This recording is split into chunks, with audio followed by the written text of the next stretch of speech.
ఆంధ్రాలో స్థానిక ఎన్నికలకి ముహూర్తం దగ్గర పడింది. స్థానిక సంస్థల ఎన్నికలు 3 నెలల ముందుగానే 2026 జనవరిలోనే నిర్వహించేందుకు రాష్ట్ర ఎన్నికల సంఘం సన్నాహాలు చేస్తోంది.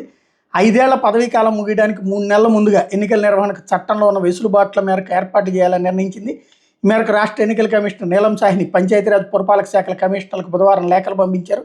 ప్రస్తుతం సర్పంచుల పదవీ కాలం వచ్చే ఏడాది ఏప్రిల్లో, నగరపాలక పురపాలక సంస్థల నగర పంచాయతీల్లో కార్పొరేటర్లు కౌన్సిలర్ల పదవీకాలం వచ్చేడాది మార్చిలో ముగిపోతుంది. ఆలోగానే జనవరిలోనే ఎన్నికలు నిర్వహించేసేయడానికి నోటిఫికేషన్ ఇచ్చేశారు, అంటే ఎలర్ట్ ఇచ్చేశారనమాట. ఇక ఆ తర్వాత నోటిఫికేషన్స్ ఇవన్నీ నడుస్తాయి.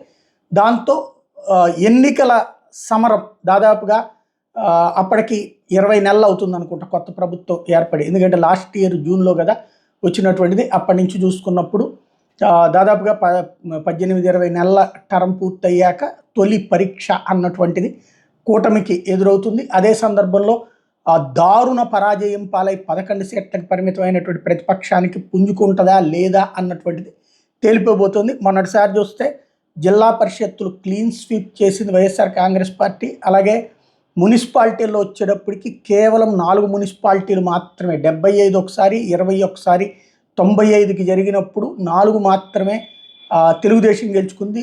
మిగతా అన్నీ కూడా ఇటు వీళ్ళు గెలుచుకున్నటువంటి పరిస్థితి ఉంది. సర్పంచులు వాటిట్లలో దాదాపు సర్పంచులు ఎంపీటీసీల్లో 80% ఆనాడు వైఎస్ఆర్ కాంగ్రెస్ పార్టీ గెలుచుకుంది. ఇప్పుడు ఏమవుతుంది అన్నటువంటిది చూడాల్సి ఉంది.